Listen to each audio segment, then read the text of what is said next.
Bonjour et bienvenue. Pour commencer cette série, nous allons voir ensemble les arguments fallacieux les plus récurrents concernant le réchauffement et le dérèglement climatique, en vous expliquant pourquoi ils sont fallacieux, avec évidemment les sources en description. Ceux que je vais vous présenter n'ont rien de nouveau et on pourrait se dire que c'est du vu et du revu. Et effectivement, c'est le cas. Mais tant qu'on les verra dans les discussions, sur les réseaux sociaux ou ailleurs, c'est qu'il est encore nécessaire de les mettre en avant. De plus, une vidéo climato-sceptique qui est sortie très récemment sur YouTube me conforte dans cette idée. La vidéo en question, à l'heure où j'écris ces lignes, cumule plus de 500 000 vues et 40 000 likes. Quasiment 10% de likes pour une vidéo traitant d'un sujet scientifique qui ne cite absolument aucune source. Alors pour moi, que les arguments présents dans cette vidéo soient vrais ou pas, n'est pas le sujet. Le sujet, c'est que presque 10% des viewers ont liké la vidéo en se basant sur des croyances, sur de l'ignorance, en un mot, sur rien. En ce qui concerne le réchauffement et le dérèglement climatique, je n'ai jamais vu aucun argument climato-sceptique qui passe l'épreuve de l'argument scientifique validé et sourcé, ou qui n'ait pas déjà été réfuté. Et pourtant, ces arguments circulent toujours comme des preuves.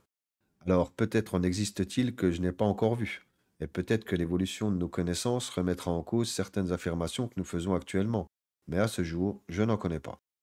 L'absence d'arguments scientifiques prouvés contre le réchauffement climatique ne veut pas dire non plus que nous savons tout et qu'il n'y a plus rien à dire à ce sujet.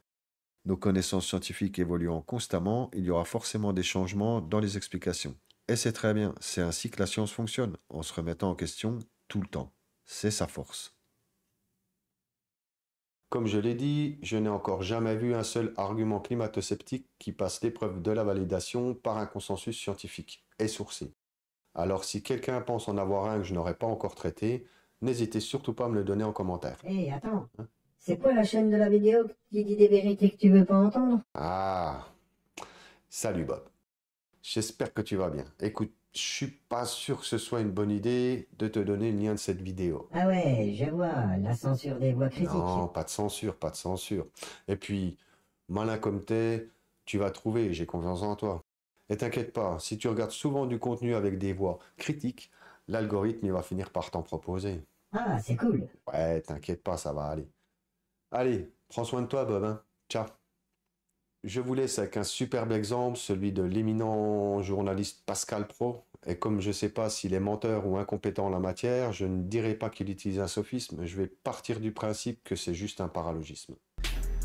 Bonjour à tous et bienvenue ce matin à l'heure des pros. Il est là, le réchauffement climatique. Moins 3 degrés ce matin dans les Yvelines. Merci d'avoir regardé cette vidéo. La chaîne n'en est qu'à ses débuts, alors plus que jamais, pensez à vous y abonner et pensez aussi à liker, commenter et partager la vidéo. C'est primordial pour son essor. Prenez soin de vous et à bientôt. Tchuss!